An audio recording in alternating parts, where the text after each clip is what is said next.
ನಮಸ್ಕಾರ. ಸದಾನಂದ ಬಾಬುನ ಯೂಟ್ಯೂಬ್ ವಾಹಿನಿಗೆ ಸ್ವಾಗತ. ಬೆಳಗಾವಿ ಲೋಕಸಭಾ ಕ್ಷೇತ್ರದಲ್ಲಿ ಲಕ್ಷ್ಮೀ ಹೆಬ್ಬಾಳ್ಕರ್ ಎಲ್ಲೆಲ್ಲಿ ಎಡವಿದರು ನೋಡೋದಾದರೆ 5 ಲಕ್ಷದಷ್ಟು ಇರುವಂಥ ಪಂಚಮಶಾಲಿ ಮತದಾರರು ಕೈ ಕೊಟ್ಟರು ಅಂತ ಹೇಳ್ಬೋದು. ಇನ್ನು ಮೃತ್ಯುಂಜಯ ಶ್ರೀಗಳು ಪ್ರಚಾರ ಮಾಡಿದರೂ ಕೂಡ ಪಂಚಮಶಾಲಿ ಮತದಾರರು ಕ್ಯಾರೆ ಅನ್ನಲಿಲ್ಲ. ಇನ್ನು ಪ್ರತಿ ಸಲದಂತೆ ತ್ರಿಕೋನ ಸ್ಪರ್ಧೆ ಇರ್ತಾಯಿತ್ತು. ಕಾಂಗ್ರೆಸ್ BJP ಮತ್ತು ಸಮಿತಿ. ಕಳೆದ ಸಲ ಸಮಿತಿಯರು 1,20,000 ಪಡೆದಿದ್ದರು ಶುಭಂ ಶೆಳಕೆ ಅವರು. ಆದರೆ ಈ ಸಲ ಕೇವಲ 9,000 ಮತಗಳನ್ನು MS ಪಡೀತು. ಇಲ್ಲಿ ಒಳ ಹೊಂದಾಣಿಕೆ ಆಯಿತು ಅಂತ ಹೇಳ್ಬೋದು. ಅಂದರೆ ತ್ರಿಕೋನ ಸ್ಪರ್ಧೆ ಇರಲೇ ಇಲ್ಲ.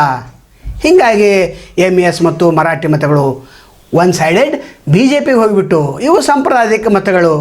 ಇದನ್ನು ಅರ್ಥ ಮಾಡಿಕೊಳ್ಳದೆ ಲಕ್ಷ್ಮೀ ಹೆಬ್ಬಾಳ್ಕರ್ ಹೋದರು ಅಂತ ಹೇಳ್ಬೋದು. ಇನ್ನು ಒಳ ಹೊಂದಾಣಿಕೆ ರಾಜಕಾರಣ ಅದು ಕೂಡ ಇತ್ತು. ಅದು ಕೂಡ ಇವರಿಗೆ ಅರ್ಥ ಆಗಲಿಲ್ಲ. ಸತೀಶ್ ಜಾರಕಿಹೊಳಿ ಅವರು ಯಾರಿಗೂ ನೀವು ಮತ ಹಾಕಿ ಅಂತ ಫೋರ್ಸಿಂದ ಹೇಳೇ ಇಲ್ಲ. ಬಂದರು, ಪ್ರಚಾರ ಮಾಡಿದಂತೆ ನಾಟಕ ಮಾಡಿದರು, ಹೋದರು. ಅದು ಕೂಡ ಇವರಿಗೆ ಅರ್ಥ ಆಗಲಿಲ್ಲ. ಒಟ್ಟಾರೆ ಲಕ್ಷ್ಮೀ ಹೆಬ್ಬಾಳ್ಕರ್ ಜೊತೆಗೆ ಒಂದು ಪ್ರಚಾರದ ಟೀಮೇ ಇರಲಿಲ್ಲ. ಅತ್ಯಂತ ಆತ್ಮವಿಶ್ವಾಸದಿಂದ ಇವರು ಪ್ರಚಾರ ಮಾಡಿದ್ದೇ ಇವರಿಗೆ ಸೋಲಿಗೆ ಕಾರಣ ಆಯಿತು. ನಂತರ ನಂಬಿಗಸ್ತರನ್ನು ಸಹಿತ ಇವರು ನಂಬದೇ ಹೋದರು. ಒಂದು ಟೀಮೇ ಇರಲಿಲ್ಲ.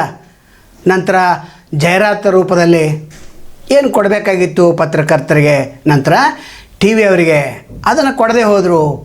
ದೊಡ್ಡ TV ಗಳಿಗೆ ಮಾತ್ರ ಸ್ವಲ್ಪ ದೊಡ್ಡ ಅಮೌಂಟ್ ಕೊಟ್ಟರು. ಆದರೆ ಸೋಷಿಯಲ್ ಮೀಡಿಯಾ ಮರೆತು ಬಿಟ್ಟರು ಇವರು. ಸೋಷಿಯಲ್ ಮೀಡಿಯಾದಲ್ಲಿ ಯುವಕರಿದ್ದಾರೆ, ಯುವಕರು ಅದನ್ನು ನಂಬ್ತಾರೆ ಅನ್ನೋದು ಇವರಿಗೆ ತಿಳಿದೇ ಹೋಯಿತು. ನಂತರ MK ಹೆಗ್ಗಡೆ ಎಂಬ ಪತ್ರಕರ್ತರ ಕೈಯಲ್ಲಿ ಅಡ್ವರ್ಟೈಸ್ಮೆಂಟ್ ಕೊಟ್ಟರು. ಆದರೆ ಜಗದೀಶ್ ಶೆಟ್ಟರ್ ಹಾಗೆ ಮಾಡಲಿಲ್ಲ. ಅವರು ಸ್ವತಃ ಸಂಪಾದಕರನ್ನ ವರದಿಗಾರನ ಕರೆಸಿ ಅವ್ರ ಕೈಯಲ್ಲೇ ಕೊಟ್ಟರು. ಅಡ್ವರ್ಟೈಸ್ಮೆಂಟ್ ನೀವು ನೋಡ್ಕೊರಿ, ಸುದ್ದಿನೂ ನೀವು ನೋಡ್ಕೊರಿ ಅಂತೇಳಿ ಅಲ್ಲಿ ಜಾಣತನವನ್ನು ಮೆರೆದರು. ಇನ್ನು ಬೆಳಗಾವಿ ಪತ್ರಕರ್ತರ ವಿಷಯ ಏನಂತಂದರೆ MK ಹೆಗ್ಗಡೆಯನ್ನು ಬದಲಿ ಮಾಡದೆ ಹೋದರೆ ಮುಂದಿನ ಸಲ ಲಕ್ಷ್ಮೀ ಹೆಬ್ಬಾಳ್ಕರ್ ಸೋಲ್ತಾರೆ ಅನ್ನುವಂಥ ಚರ್ಚೆಗಳು ಕೂಡ ಈಗ ನಡೆದಿವೆ. ಇದನ್ನು ಕೂಡ ಅವರು ಅರ್ಥ ಮಾಡಿಕೊಳ್ಳಬೇಕು.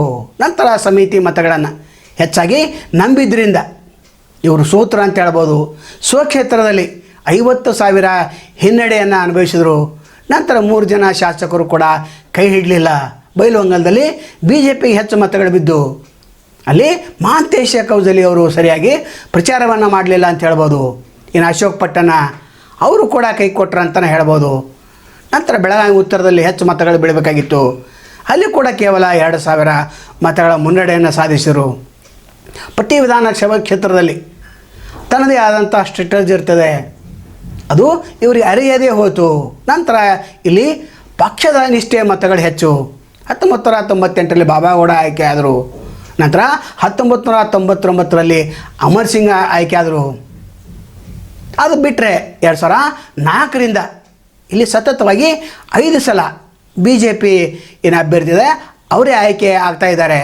ಸತೀಶ್ ಜಾರಕಿಹೊಳಿ ಕಳೆದ ಸಲ ಏನೋ ಪ್ರಯತ್ನ ಮಾಡಿ ಸ್ವಲ್ಪ ಅಂತರದಿಂದ ಸೋತರು. ನಂತರ ಗ್ಯಾರಂಟಿ ಕೂಡ ಇವರ ಕೈ ಹಿಡಿಯಲಿಲ್ಲ. ಒಟ್ಟಾರೆ ಎಲ್ಲ ದೃಷ್ಟಿಕೋನ ನೋಡಿದಾಗ ಇವರಿಗೆ ಸೋಲು ಉಂಟಾಯಿತು ಅಂತ ಹೇಳ್ಬೋದು. ನಂತರ ಚಿಕ್ಕೋಡಿಯಲ್ಲಿ ಅಲ್ಲಿ ವ್ಯಕ್ತಿನಿಷ್ಠ ಮತಗಳ ನಿರ್ಣಾಯಕ ಪಾತ್ರವನ್ನು ವಹಿಸಿದವು. 1967ರಿಂದ 2009 ಚಿಕ್ಕೋಡಿ ಲೋಕಸಭಾ ಕ್ಷೇತ್ರದ ಪರಿಶಿಷ್ಟರಿಗೆ ಮೀಸಲಾಗಿತ್ತು. ಇಂದಿರಾ ಗಾಂಧಿ ಕಾಲದ ಕಾಂಗ್ರೆಸ್ನಲ್ಲಿ ರಾಷ್ಟ್ರದ ಪ್ರಭಾವಿ ನಾಯಕರಾಗಿ ಗುರುತಿಸಿಕೊಂಡಿದ್ದ ಬಿ ಶಂಕರಣ್ಣನವರು ಇದೇ ಕ್ಷೇತ್ರದ ಸತತ 7 ಬಾರಿ ಗೆದ್ದಿದ್ದರು, ಮಂತ್ರಿ ಕೂಡ ಆಗಿದ್ದರು.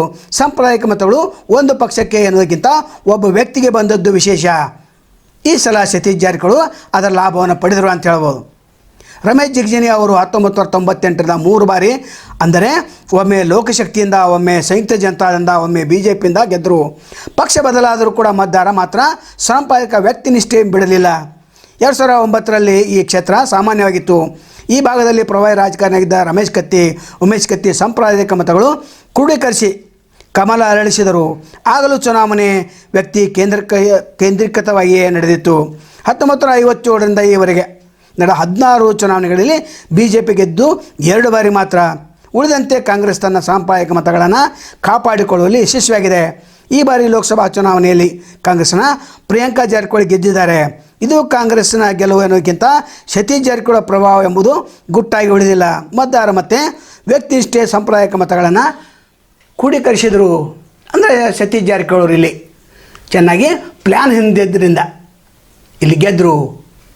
ಆದರೆ ಬೆಳಗಾವಿ ಲೋಕಸಭಾ ಕ್ಷೇತ್ರದಲ್ಲಿ ಸಮಿತಿ ಮತಗಳನ್ನು ಅರ್ಥ ಮಾಡಿಕೊಳ್ಳಿಲ್ಲ, ಮರಾಠಿಗರನ್ನು ವಿಶ್ವಾಸಕ್ಕೆ ತೆಗೆದುಕೊಳ್ಳಿಲ್ಲ, ನಂಬಿಗಸ್ತನ್ನು ಕೊಟ್ಕೊಂಡು ಒಂದು ಪ್ಲ್ಯಾನ್ ಏನಿರಲಿಲ್ಲ. ನಂತರ ಹೆಚ್ಚಾಗಿ ಗೋಕಾಕ್ ಮತ್ತು ಅರಮಾನ್ ಕ್ಷೇತ್ರದಲ್ಲಿ ಕೇಂದ್ರೀಕರಿಸಿದರು. ಹೆಚ್ಚಾಗಿ ಬೆಳಗಾವಿ ಗ್ರಾಮೀಣದಲ್ಲಿ ಲೀಡ್ ಪಡೆದಿದ್ದರೆ ಸಮಿತಿ ಇನ್ನೊಬ್ಬನ ನನ್ನ ಇವರೇ ನಿಲ್ಲಿಸಿದರೆ ಆಯ್ಕೆ ಒಂದು ಸಾಧ್ಯತೆ ಕೂಡ ಇತ್ತು. ಒಟ್ಟಾರೆ ಕೈ ಮೀರಿ ಹೋಗಿದೆ.